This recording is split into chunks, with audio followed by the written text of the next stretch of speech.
keeping safe, and being healthy. I miss you guys. I didn't do a video for about 4 or 5 days now because I had cut my finger very deep and I couldn't do any video during that time. But I'm very happy to be back today and hope you guys are doing well. And today, my recipe that I'm sharing with you guys today is Chinese cake or black eyed peas cake.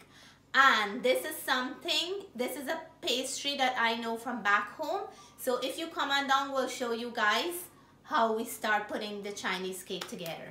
So guys, for the Chinese cake slash black eyed peas cake, we're gonna, this is the black eye that we had soaking overnight, and they're nice and plump. I only had 1.5 cups, and it turned double the amount because when you soak black eye overnight or any kind of peas, it tends to get very plump and nice and double in the size. So I'm gonna strain it out and wash it out from this overnight water, and I have some water boiling on the stove, and I'm gonna cook this until it's nice and soft and tender, and then we'll show you guys the rest of the steps. I washed the black eye that I had soaking in the water for overnight because I don't like that overnight water kind of smell that I have. So I'm putting it to cook until it's nice and soft and tender, and we're not putting any salt or anything because we're gonna use it for the pastry, and it's a sweet pastry. So I'm just boiling it plain until it's done, and then I will show you guys the next step. At this stage, we don't have to do anything. You just let it cook, and you can check it every now and then to see when it's done, because once you soak the black eye, it tends to cook very quickly. So this will take less than half an hour, but when it's done, I'll show you guys the texture that we're looking for. So guys, this is in here 25 minutes to the exact, and I can see, because some of them are split, that they're done. But it doesn't mean that when you're cooking black eye, when you see some split ones, that it's done. You always have to test them. But from the way this looks, because I cook black eye so many times, I can tell that it's done. So 25 minutes in, even 20 minutes it was done. But I like to, for when I'm making certain things with black eye, that I would like it to be soft, because when we're gonna blend this up, we want it to be nice and soft. So I'm turning off the stove, and I'm gonna show you guys what I'm talking about. So you take one, and then you go like that, and once you see that the black eye is oozing right out of it, you know that it's done. So I'm gonna let it cool, and then I'll strain it, and then we'll show you guys the next step. So guys, what we're gonna do with the black eye that's cooked, we're gonna blend it up in our blender. You can mash it up if you like, or you can put it in a food processor to get that nice soft, to get it all mashed up.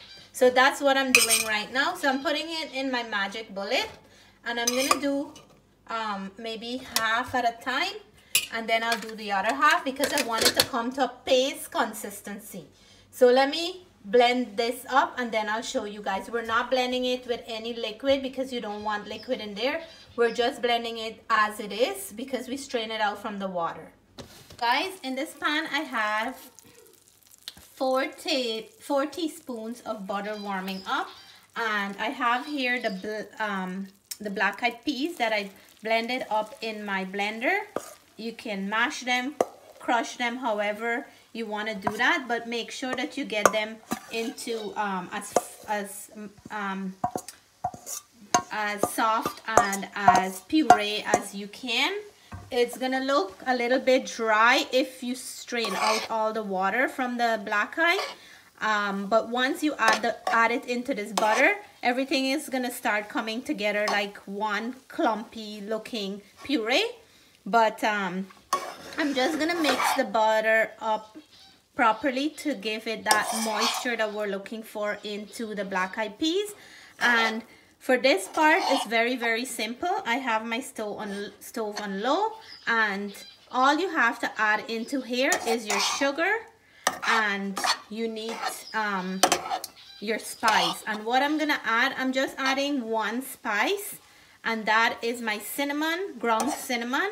So I want to add in here now my sugar, and I have half a cup of brown sugar.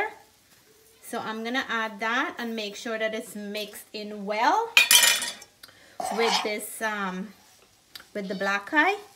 And this sugar is gonna melt soon once the heat get on it, and then it's gonna be nice, and the black eye is gonna be nice and sweet. And what the other thing that I want to add is my cinnamon, and I'm gonna add half a teaspoon of ground cinnamon. You can add, guys, if you don't like cinnamon, you can leave it out, or you could add nutmeg, but today I'm adding cinnamon because I find, for me, my taste buds, I like it better with cinnamon than nutmeg. So again, if you don't like cinnamon, you can leave it out, or if you prefer to add nutmeg, you can go right ahead and add your nutmeg. So we're gonna mix this in until everything is nice and mixed in well, and then I'll show you guys the next step.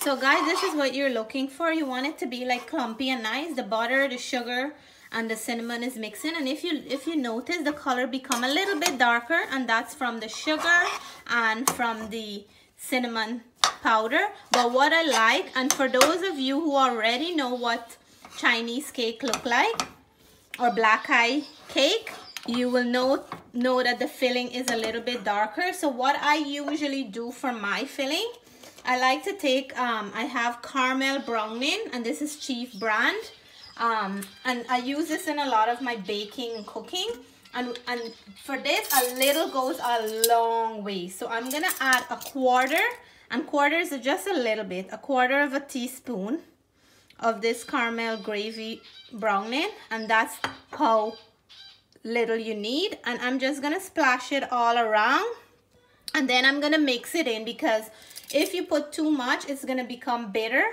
and it's gonna be too dark. So what I want to do, I want to have a nice color, but not too dark and not too light. So this is gonna be the perfect balance for the color that I'm looking for. So once I mix everything in, I'll show you guys what it looks like. Okay guys, so we have the dough here that I had sitting in my fridge for a while now, and we want to put as much flour as we can so nothing gets stick. And I have everything laid out. I have my egg wash, I have a little bit of flour to go, I have my the black eye here, and the color, if you notice, is a very darker color than from the beginning.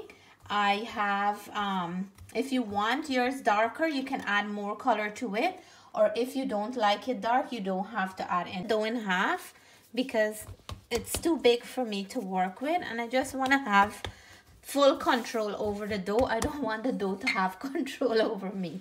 So I'm gonna roll this out, and then once I get it to a nice big dough, I will start cutting them into shapes. And this pastry, we usually make them in circle. For the Chinese cake, what I can remember, we usually make them in circle. And if you watch any of my pastry video before, you will remember that I said every different pastry had some kind of shape or something that you can differentiate, which is a cheese roll, which is a pine tart, and which is what was the other one? Chicken patties. And this one here is now my black eye cake, which is, we call them in Guyana the Chinese cake. So if you see a platter in my country, if you go somewhere and you see a platter with different pastry, from the shape and the looks of it, you will know exactly which one it is. And that's because we make the pine tart into a triangular shape, we make the cheese roll into rectangles, and we make the chicken patties into circle. And you might think, oh, this one is gonna be circle as well, but this one is a circle, but this one have a circle, and they put a mark, a red dot on the top, And that's how you know exactly this one here is a Chinese cake. So all those little things that sometimes you wonder, why this shape, why the little dot on the top, why this and why that, everything have a little significant meaning and something to tell a story about it. So that's why cooking and baking is such a unique thing, because every cooking recipe and every cooking technique have some little story behind them to make them so special. And that's what I love with cooking, because there's always a story behind cooking. So I think along with making beautiful dishes and food for your family, there's always a story to tell behind. So we have here 2, 4, 6, 8, 10, 11. And what I'm gonna do, I'm gonna try to roll them off a little bit more. And you wanna put enough flour so they don't stick. And I just love to make pastry. I have so much joy in making pastry. And the best part is when my kids eat one, or they take a first bite into one, you should see their little faces, how excited and how happy they look. And that makes me even more better. So guys, you can make them as big as you like. You can make them as small as you want. And most of the time I like to make smaller ones so they can have nice little bites. And what you want to do in here, you take some of the black eye mixture and you just put it in the inside like that. And you put a nice good amount to your liking. But you have to leave enough room so you can put the egg wash to seal the outside.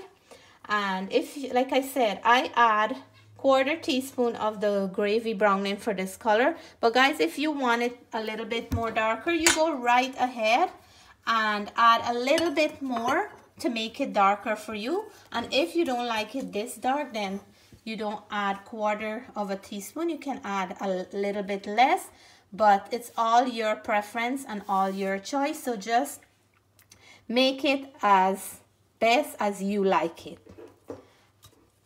And I'm just gonna make sure that all over on the edges are nice and wet so we can seal this properly. And what you do, you bring up the edges like that, and you bring nice, I can't see, Jen. Sorry. Yeah, you bring the edges like that, and then you make a nice little like a nice little bunch here. And you want to make sure that it's all patched up and there's no hole. So what I'm gonna do, I'm just gonna do this. I think on the end here it was a little bit too thin, but guys, don't be afraid. Don't worry if there's a little bit hole. Just patch it up. There is nothing to worry about. Don't get scared of anything. If you put too much in this one, for the next one just put a little bit less, and then you don't have to worry about making it so precise or so round or anything like that. Just make sure that all the ends are covered and the inside is not showing out, and that's what you want it to look like. So this is my first one, and then I'm gonna keep on filling these. So I'm gonna do another one, and then I'll show you guys, but before I brush them with the egg wash, how you really can tell how you can really tell when it's a Chinese cake, because there's a marking that we put on the top, like a red dot, and that would differentiate the Chinese cake from all the other pastry. So I'm gonna keep filling these, and I know my camera person here, Jessica, can't wait until this is done, because sometimes we will buy it when we go to some specific stores that have them, and they would just open them right away and have one, because this is something that everybody in my house just love. And it's never too much in my house. If I make a whole big batch, I don't have to worry that it's gonna go bad or anything like that, because my kids would just love it, that they eat all right away. So same thing, you fold the edges nicely. Fold the edges, guys. You don't have to have a special art here. take your time, make sure that the inside is covered, and don't worry about anything, if it's too wrong, if it's too this, if it's too that.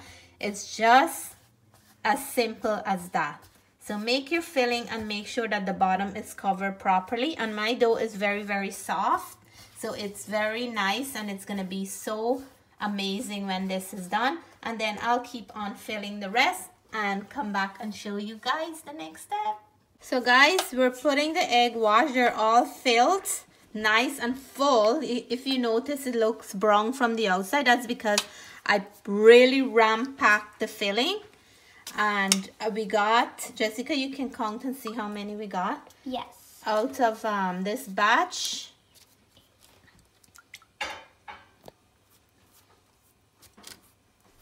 17. We got 17. And these were made from dough that I had pre-made, because that makes the job easier, guys. You can always pre-made your dough and leave it, or if you're making one thing, you can make an extra batch of dough, and then if you one day you're in a mood to make some kind of pastry, the dough will be ready. So in here I have some smaller ones, and I try to not to fill these ones too full, because I notice it's showing out from the dough on this one. But if it have a lot of filling, I think it's gonna taste even better, so don't worry about that. And guys, to differentiate this one, this pastry from all the other one, remember I said I'm gonna show you guys how you differentiate them.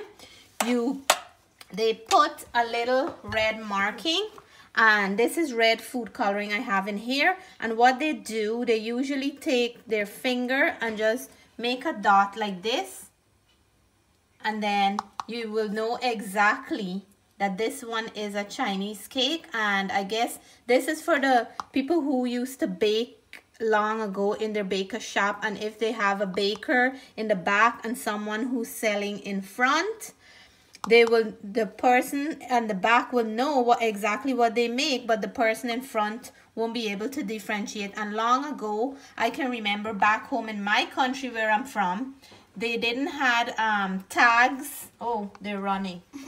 I'm putting too much. They never used to have tags in those shops to tell you what you're buying. They would know out of their head just like that what the pastry was. And I think these were little ways for them to tell and to differentiate that this one was actually a Chinese cake, and the ones with the different shape were to differentiate what they were. So those little things like that was very unique for the way people did things long time ago. But I find that they're cute and very creative to do things like these. I know these ones, the dots are there, but the other ones I put too much and they're running, but that's no big deal. I have my oven was preheating for 350 degrees. It's now ready, and these are just gonna take 20 to 25 minutes, and I'm gonna put them in now, and as soon as they're done, I'll show you guys the finished product. I'm excited. Okay guys, look at these babies. I can't even stop laughing. They're so beautifully done, so beautifully done. So I'm gonna take them out and put them on this oh my god, it's so super hot. The look nice and brown on the bottom. And I'm gonna take them and pack them in this dish, because I just want to have a nice display. But they are super hot right now. I will for certainly show you guys how it looks from the inside. I'm just gonna wait until they're a little bit cold and not so hot, because I want it to taste properly. When it's hot, I don't get to taste properly. But look at these guys, all those who want some. Me. Oh my god. So it is Friday. It is a long weekend for us. I didn't do a video for a few days now. So today I decide I'm gonna make this so my kids can be happy over the long weekend. We can celebrate the beginning of the weekend with some nice, beautiful pastry that is so simple, so easy, guys. You have to try this recipe. Your family will love it. It is so simple. So one of the easiest pastry that you can ever put together. Simple black-eyed peas once you get your dough started. And it only takes a little bit of ingredient. Your black-eyed peas, sugar. I put a little bit of cinnamon, as you guys see from the beginning. And a little bit of gravy browning, and that's it. That's pretty much what I add into it, and we get a beautiful weekend snack for the kids and for all of us. And guys, you can do this too for your family, and they will enjoy it. So let me cool them off, and then we'll come back and do the taste test, guys. Okay guys, so we're gonna do the test now. They're still nice and warm. Oh my God, Jessica, look at that. That looks so good. Put on and top they're of the pie. so filled. I love when there's a lot of filling in here, and the crust is so flaky. So guys, this is our Chinese cake, Guyana style, or some people call them black-eyed peas cake. I'm gonna taste and let you guys know. It's so simple to make, guys. You should try this recipe because there's not much you have to do with this recipe, and you'll get a beautiful pastry, and your whole family will enjoy it. So I'm gonna taste for you guys. And guys, I just want to shout out to my cousin Susanna. Every time I wear this dress, I remember her, and she know why. So I just want to shout out, Susie, if you're watching, I'm shouting out to you, and I'm going to take a bite of this Chinese cake for you. So guys, I'm going to dive right in. They're still nice and warm. You can see the bottom is nice and brown, and it is flaking away. I'm going to bite now. So cheers, guys. How does it taste? Oh my God. So amazing. The filling is beautiful. There's a beautiful, I'm choking up. There's a beautiful flavor inside that nice rich black-eyed taste. And guys, the pastry is so flaky, it's falling apart. And this, guys, remember I said the red dot on the top is to differentiate which pastry it is. And that's how in Guyana we can tell which is a Chinese cake, because they have the red dot. So guys, I hope you guys have a beautiful long weekend. If you haven't subscribed to my videos, please do so. If you like this video, please give me a thumbs up. Until then, me and my family will be enjoying our black-eyed peas cake or Chinese cake this weekend. Until then, stay safe and healthy. Bye for now.